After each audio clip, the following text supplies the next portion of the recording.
21 বছরের মধ্যে অস্বাভাবিক আবহাওয়া। নিউ ইয়র্কের ব্রুকলিনের বন্দি শিবিরে মাদুরো।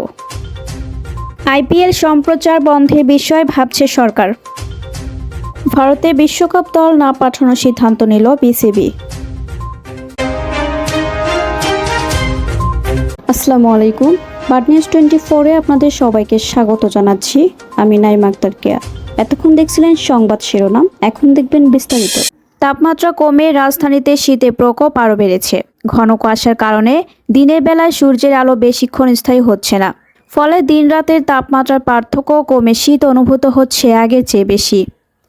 আবহাওয়া অধিদপ্তর বলছে, গত 21 বছরের ইতিহাসে এবারের মতো দিন ও রাতের তাপমাত্রার এত পার্থক্য আর কখনো দেখা যায়নি। ঘন কুয়াশার কারণেই এমনটি ঘটছে বলে জানিয়েছে সংস্থাটি।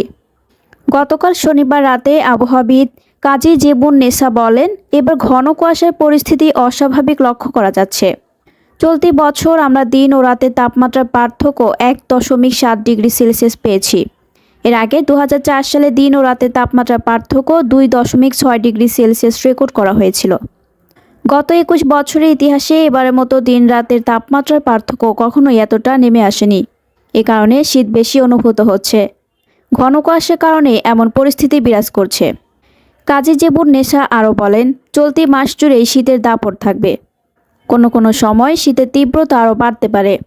এ মাসে দেশের বিভিন্ন জেলায় 5টি শৈত্যপ্রবাহের সম্ভাবনা রয়েছে। এর মধ্যে 2 থেকে 3টি মৃদু থেকে মাঝারি আকারের এবং 1 থেকে 2টি তীব্র আকারের শৈত্যপ্রবাহ বয়ে যেতে পারে। এতে তাপমাত্রা 4 ডিগ্রি নাগাদ নেমে আসতে পারে। গতকাল সকালে আগের দিনের মতোই রাজধানীর আকাশ কুয়াশায় ঢাকা ছিল। তবে শনিবার রাজধানীর তাপমাত্রা আগের দিনের চেয়ে কমে শীতের প্রকোপ আরও বেড়ে যায়। এদিন রাজধানীতে সর্বনিম্ন তাপমাত্রা রেকর্ড করা হয় 12.5 ডিগ্রি সেলসিয়াস, যা চলতি মৌসুমে সবচেয়ে কম। আগের দিন শুক্রবার এ তাপমাত্রা ছিল 13.3 ডিগ্রি সেলসিয়াস। অন্যদিকে শনিবার দেশের সর্বনিম্ন তাপমাত্রা রেকর্ড করা হয় 9 ডিগ্রি সেলসিয়াস, যা দেশের 3 জেলা নওগাঁ, পাবনা ও রাজশাহীতে ছিল। আগের দিন দেশের সর্বনিম্ন তাপমাত্রা ছিল যশোরে 8 ডিগ্রি সেলসিয়াস।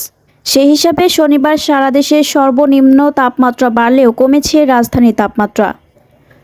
গত 2 দিন ধরেই ধারাবাহিকভাবে দেশের তাপমাত্রা বাড়লেও রাজধানীতে কমেছে।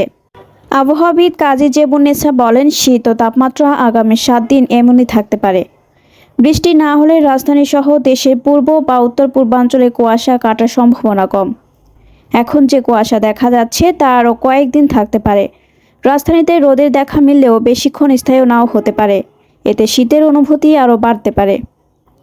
গতকাল খুলনা, বরিশাল, সিলেট ও রংপুর অঞ্চলে কুয়াশা তুলনামূলক কম ছিল।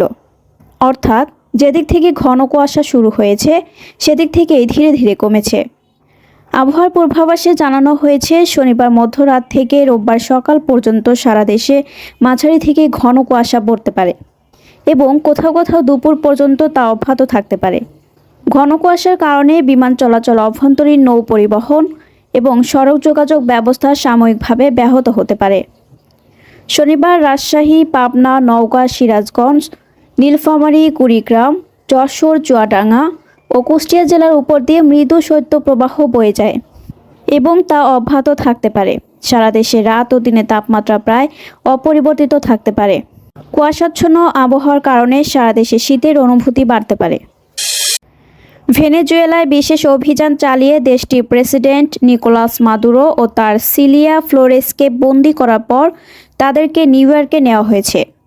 আইনি প্রক্রিয়া সম্পন্ন করার পর মাদুরো ও তার স্ত্রীকে ব্রুকলিনের বন্দি শিবিরে পাঠানো হয়। শনিবার মাদুরো ও তার স্ত্রীকে বহনকারী উড়োজাহাজটি নিউ ইয়র্ক সিটি থেকে প্রায় 70 কিলোমিটার দূরে অবস্থিত স্টুয়ার্ট এয়ার ন্যাশনাল গার্ড বিমান ঘাঁটিতে অবতরণ করে। বিমান ঘাঁটিতে নামার পর তাদেরকে প্রথমে হেলিকপ্টার করে ম্যানহাটের ওয়েস্ট সাইড হেলিপোর্টে নেওয়া হয়। সেখান থেকে নেওয়া হয় মাদক নিয়ন্ত্রণ সংস্থার DEA কার্যালয়ে। সেখানে প্রয়োজনীয় আইনি প্রক্রিয়া সম্পন্ন করার পর মাদুরো ও তার স্ত্রীকে ব্রুকলিনের বন্দি শিবিরে পাঠানো হয়।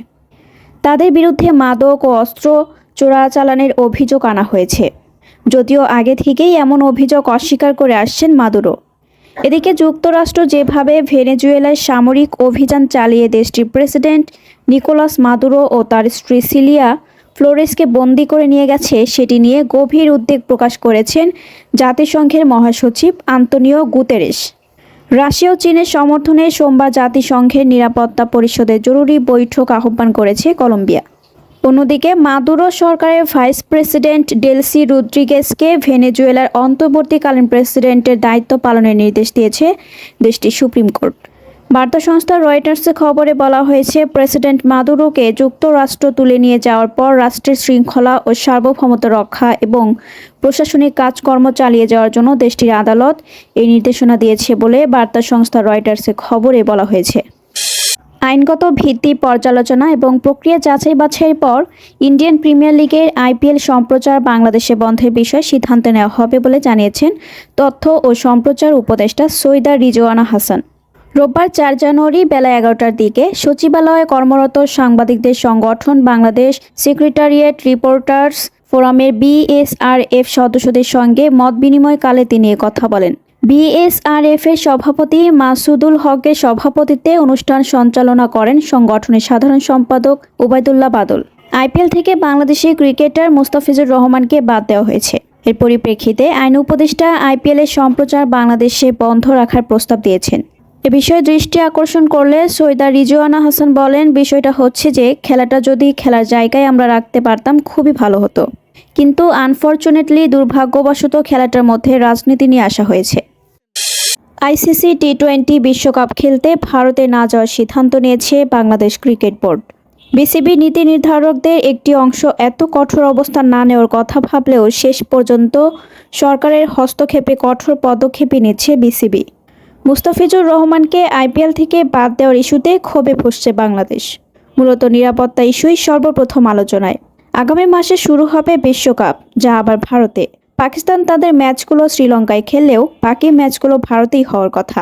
তবে দৈনিক প্রথম আলোর অনলাইন সংস্করণের এক প্রতিবেদনে দাবি করা হয়েছে, টি-20 বিশ্বকাপ খেলতে ভারতে না যাওয়ার সিদ্ধান্ত নিয়েছে বিসিবি। এতে সায় জানিয়েছেন 17 জন বোর্ড পরিচালক, যারা এই সিদ্ধান্ত নেওয়ার জন্য সভায় বসেছিলেন। আগের রাতে অনলাইন সভায় অবশ্য বেশিরভাগ পরিচালকই কঠোর না হওয়ার আহ্বান জানান। তবে সরকারের শীর্ষ পর্যায় থেকে কঠোর অবস্থান নেওয়ার কথা বলায় বিসিবিও এবার বেঁকে বসেছে। ভারত তাই বিশ্বকাপের আগে পড়তে চলেছে নতুন চ্যালেঞ্জের মুখে।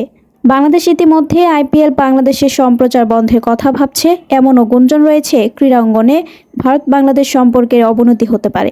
সেক্ষেত্রে বাংলাদেশের ভারত সফর বা ভারতের বাংলাদেশ সফর নিতে পারে ভারত পাকিস্তান সম্পর্কের মতো অবস্থা। এতক্ষণ আমাদের সাথে থাকার জন্য আপনাদের সবাইকে ধন্যবাদ। পরবর্তী সংবাদ দেখার জন্য আমন্ত্রণ এবং সাবস্ক্রাইব করে বার্ড নিউজের পাশে থাকুন।